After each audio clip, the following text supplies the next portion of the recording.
Hello and welcome back to Nolan Financial Radio. My name is Chris McKinney from Nolan Financial Partners. If you'd like more information about what you hear during our show today, give us a call at 719-210-4242 or visit us online at nolanfinancialpartners.com. And while at our website, click on the radio page, check out our past shows, and subscribe to our program on Apple Podcasts, Spotify, Amazon Music, or wherever you listen to your podcast. Sandwiched between baby boomers and millennials, Generation X tends to get the least amount of attention in news and pulp culture, right? We're a little bit smaller. I'm part of Generation X. So that consists of people born between 1965 and 1980, which means the oldest Gen Xers are getting close to retirement. In their personal lives, Gen Xers have seen tremendous cultural change. When we were kids, cable TV was the height of technology, and their parents made them make long distance calls after 5 p.m. because their rates were cheaper. So even the youngest Gen Xers were in their teens or 20s when the internet became accessible to most people. It's much the same with retirement. Many Gen Xers had parents who retired with traditional pensions, for example, but traditional pensions have largely gone by the wayside. So we're going to talk about the retirement needs of Gen Xers while also talking about retirement in more general terms. Before we get into today's topic, let me introduce you to my co-host, Tony Shore, who learned everything he knows about Gen Xers from the film Reality Bites. Probably I'm an early Gen Xer, 66, and so Okay. I'm on the older side of Gen Xers. So the 80s movies might have been more my thing, like Breakfast Club. Right. But that was high school. Reality Bites is a great movie. I'll tell you, Reality Bites has a great soundtrack. I think the Really? soundtrack's better than the movie. Yeah, it's one of the more popular soundtracks as far as original music out there. A great lineup. You should check it out. But I think this is a good topic because really, Chris, Gen Xers, you hear so much about baby boomers. You hear about millennials. I mean, it seems like in the news and all the news stories are geared toward, talking about, baby boomers this and millennials that. Gen X is kind of it's kind of the forgotten generation because of how much attention the others get, right? Right, because it's a little bit smaller, right? Millennials and baby boomers are the biggest generations. So Ever. Gen X, So we're kind of in between. And so that's why we're there. I'm the oldest Gen Xer born in 65. So I thought I was on the old end. Holy cow. You're a whole year older. Woo! That's right. Let's not forget that either. That's right. When I turn 60 next year. Oh my gosh. Yeah. Oh boy. Yeah. Well, we're gonna have a part. That'll be a party. What a celebration! And you don't look a day over 50, so that's good. Right. That's good. That's good. We stopped counting gray hairs a long time ago. So, well, this is a good topic. I mean, Gen Xers are, like you said, you and I mean, 58, 59, we're getting closer and closer to retirement. There's a lot of Gen Xers out there who are thinking about retirement. So that's right. And do they have the financial, means to meet their retirement goals? Do they have plans in place? Are they working with a financial professional? Chris McKinney and Tara Nolan. That's the question, right? That's exactly right. So is Generation X on track for a comfortable retirement, right? So that's really the question we're going to talk about today. We're going to talk about how much money you're going to need, how, maybe when you should retire, those kind of things, or think about it, right? Everybody's got their own individual deal, but we're just talking in general about Gen X and how they can get where they want to go. So most Gen Xers anticipate a gap between what they've saved for retirement and what they'll need to maintain their lifestyle in retirement. So they were shared in a Schroders readiness survey, a retirement readiness survey. It's an asset management firm that does those kind of things. So according to the survey, 45% of Gen Xers haven't done any retirement planning at all. And 66% are concerned they won't be able to sufficiently grow their workplace retirements before retiring. So those are some interesting numbers. This it also talks about how baby boomers still have defined pensions at work, but Gen Xers are the first generation that will primarily rely on 401k plans because of the changes in tax laws in the 70s, right? Everybody went over to 401ks. This means that many workers are on their own like never before, right? You're in charge of your retirement. There's no company taking care of you anymore. You got to figure out how to get it done. And that's scary. Yeah. It is scary. I mean, retirement is, we talked not that long ago about how a lot of people fear retirement more than their own passing, more than their own death. So Right. this can be scary, and you have to have. I mean, the fact that so many, almost half, haven't done any retirement planning at all. Yeah. You need to do that. I mean, that's alarming to me. And if any of our listeners out there aren't already working with a financial services professional, they need to be. Yes. Now's the time. I mean, retirement planning isn't something that you want to go it alone on. Put somebody with real experience in your corner on this, right, Chris? Yeah, that's the thing is you're gonna let an expert manage your retirement, or you want an amateur to do it. Guess who's the amateur? Uh, it's you, right? You're the amateur. How many retirements have you planned? You've planned one. I've planned many. So we're experts in retirement planning, and that's what we study. That's what we learn. That's what we can help people deal with. How to get into the right places for retirement. Well, yeah, and I think that's really important. And again, some of the stats you're sharing are crazy. It does seem like retirement can change or has changed because of more and more people working from home, remote work. Oh Because of yeah, that, it's easy to picture people never retiring or trying to extend their careers. I mean, look at me. I'm working out of a home studio right now today as yeah, we talk. And as long as my voice holds out, my age has nothing to do with whether I keep doing this. My health, my no, voice does. But if I can do this from home or anywhere, it really does change things, doesn't it? that's right. So you can kind of extend your work life a little bit, maybe. So Yeah. we're all getting to be a little bit different. And so here's something else that was in that survey. About $1.1 million is what Gen Xers think they need to have saved to enjoy a comfortable retirement. But the average amount that has been saved is $660,000 right now. So that's a $450,000 gap. So that's a significant gap.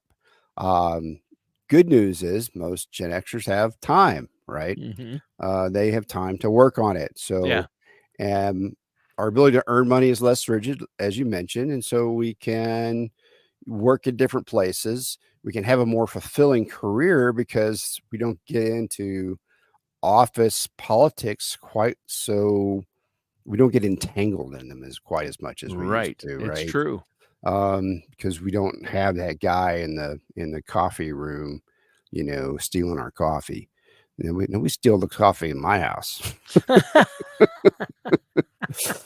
So yeah, so it changes. Tara might tell you can't have any more coffee for health Well, reasons, but that is true.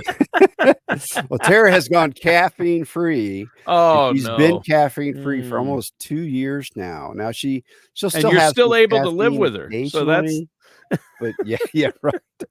But I have not been able to do that. no. No. Let's see. Caffeine free. Yeah, Mm, there we go. delicious. Delicious. Yes, exactly. You and I going caffeine free. I don't see that Yeah, I don't see happening. that happening. No. That's why Tara will outlive us, but that's okay. That I'm that's fine with that that. I am Uh, fine with that. I'm Well, good with that. she she comes from a very long-lived family, so Yeah, I do too, but I'm, yeah, well, yeah. Whatever. you're dude.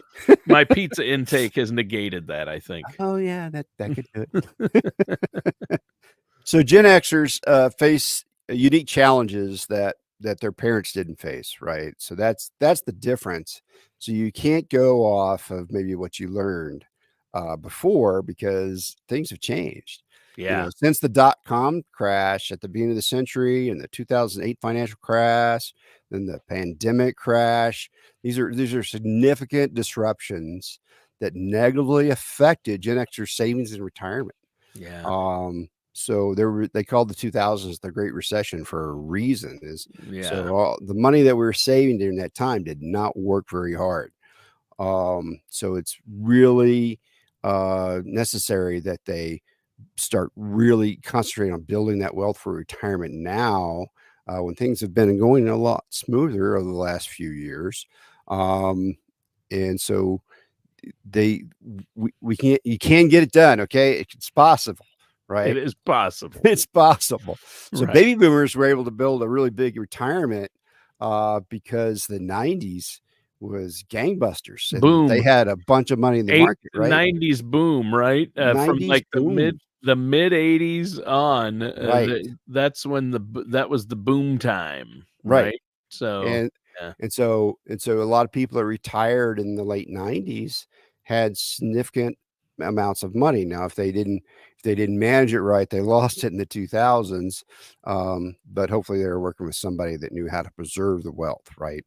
Right. That's one of the things that we have done is with baby boomers to help them preserve that wealth, because it's not always about how much your rate of return; it's how much you lost, right? So that's something to keep in mind. Um, so perhaps maybe one of the best move a Gen Xer can make is max out their employer sponsored plans and maybe a personal IRA Roth. Hmm. So if you're contributing to those accounts, it's imperative you max them out and be aware of catch-up contributions that are available to only those who are 50 and older, right? So there's more that you can put in than you could before you were age 50. So you can put more Hmm. in. Now you need to factor in longevity to your plans. Longevity. Longevity. Sorry, longevity. You're thinking longitude. Yeah. So You how were long thinking you're going to about live? maps. How Yeah. long you're going to live? Yeah, there you go. So yeah. So there's a rising life expectancy rates, right? Yeah. We've People are seen living them longer and longer. longer and longer. You know what And I always say, Chris, and I got to say it yes, again. The good news is we're living longer. yeah, The the bad bad news news is is we're living longer. so So, because you're living longer, you're going to have to plan for more money so that can take you further into retirement, right? So you may last a decade or two longer than what you really expect that we can see from the past, right? So the past does right, not inform the future very well here. That's what I'm trying to get at. Is we're right. living longer. You can't go by what happened to your parents. You got to Right. go by what's going to happen to you. But you need to start making catch up contributions and things like that, right? I That's mean, right. playing catch up, and Gen Xers can catch up if you factor in longevity and have a plan, Yes, and maybe use some of those. Once you hit 50, you can put more into your retirement account, right? that's right. You can really boost that retirement account up after age 50. For one, you're probably making the most money you've ever made in your life Right. because Hopefully, you're yeah. at the peak of your Earning, careers. yeah. Mm, Earning potential is in your 50s, yeah. and so you should be making a lot more money. And and that's why those contributions are there. Now, if you can't contribute to a Roth IRA on a personal side, you can still contribute to a traditional IRA. You may be able to get the tax breaks on it, but you can still put it in there. So it's a way to get money into a tax deferred situation, and getting things into some kind of tax qualification uh, as we go into retirement. Really helps us out in the long run. So the next thing Oh, that wait, we why don't wanted to wait talk, before you yeah, jump into that, sorry to hey, interrupt. Let's let our listeners know how they can get a hold of you if they want to set up a consultation. There's no charge, there's no obligation, and then you can help them get this plan in place or answer questions they may have, look at their current plan, give them a second opinion, right? yes. So we have complimentary consultation appointments. We take those Tuesdays, Wednesdays, and Thursdays. We have some set aside. Give us a call at 719-210-4242. We'll get those set up. Now I'm going to offer something here. It's a complementary comparison to a benchmark. So if you've got a portfolio and you want to know how it's doing next to its applicable benchmark, I can help you with that. So Yeah. we can So like my put that into our 401k system. or my IRA, you can look at that and say, here's how it's actually performing compared to what Right. it should be and what your goals are. Right. So if you're in some target date fund or something like that, then we can put it against the appropriate benchmark to see how that target date fund is serving you, and Sure. then see if that's where you want to stay or what the options are. So we can help you give advice, give you a little bit of advice on that, and That sounds great. get you going. So being able to compare to a benchmark to see if you're doing well or not, it's important. So give us a call 719-210-4242. We'll get that set up. Check us out at our website, nolanfinancialpartners.com. All right. That sounds great. Now, moving on, you've been talking about rising life expectancies. And Yes. before I interrupted you there, and I know many members of Gen X are going to live longer than baby boomers, which means they need to build even more retirement savings Right. to last, what, 2, 3 decades, even in some cases. So, what do you have for us next? So this is comes from the Fed's 2022 calculation.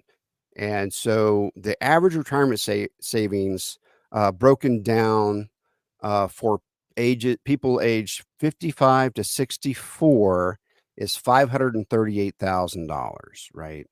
So, and for most people, that's sitting in a 401k. Right. Um, so the the average real balance for those people is actually about $233,000 is what Vanguard said.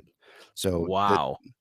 they you really should have, if you're a Gen Xer, you should have 8 to 10 times your current salary saved. Okay. So That's a rough rule of thumb. it's a Everybody's rough rule of situation is thumb, different, but always. yeah, But that gives you an idea of where you are, and if you're sure. way behind, then we gotta get a little bit more aggressive with our risk profile maybe, and then get more dollars into those savings accounts. Yeah. Now if you're way ahead, then you're like, "I'm good," and move on, but, it can give you a gauge to make you feel like, "Yeah, okay, I'm getting it done, I'm doing it. Here I am," right?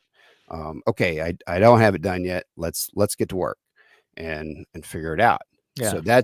that's why people come see somebody like me, is they just want to figure it out. You know, Yeah. it's really important that you get a handle on what you're going to have in retirement. Yeah. But again, it's unique. And even if you have $2 million saved, Oh yeah, you might not, based on your lifestyle and your goals, you might not have enough. Or maybe you have $2 million, but it's all at high risk. And so you're there right. are things, no matter how little or how much you have, you need to work with a financial professional and figure out a plan and a strategy, right? Because everybody's situation is different. Everybody's situation is different. Everybody's spending habits are different. Um, if and then if you everybody's risk acceptance is different. So if you're risk adverse, you want to be able to get into things that are risk adverse and not keeping you up at night. Yeah. Yeah, exactly. So you really have to look at your situation, your timeline. Time horizon is a big one. It depends on age. You've talked a lot about that on the show. I mean, if you're 40, it's one thing. If you're 60, it's a whole different ball game, isn't it? Yeah, it is. If you're planning to work till you're 65 and you're 60, you got 5 years. But if you're 55 and you're planning to work till you're 70, you've got 15 years. So that's Yeah. a whole different Yeah. perspective. Yeah. So one of the things that I talked to a lot of my clients was, well, what if you work till you were 70? So what are the benefits? If you're still in good health, you like your job, you Yeah. enjoy working there, maybe you work till 70. What if you don't like your job? Well, then retire from that job and then start a new job, do something Yeah. else. Guess what? You are still employable Yes. after age 60. So, but if you keep going until you're 70, there's some very positive financial impacts about that decision. Oh, yeah. So Yeah. that means that you're still working, you're healthy, you're feeling good, you're involved with work, you've got a social network, you have positive economic effects are just really just icing on the cake to that, really. And you can still contribute into those retirement accounts, You've still right? got earned income to That whole put into time you have retirement earned account income and you're still putting money into your retirement account, and that instead it of just gives that compounding interest more time, right? gives compounding interest more time. You're not drafting off of it, so it shortens the amount of time that those funds are going to have to work for you, and Yeah. you're not taking those funds. The one of the other things is you're putting off Social Security. Well, it can be much larger uh, if you take Social Security at age 70 versus age 62.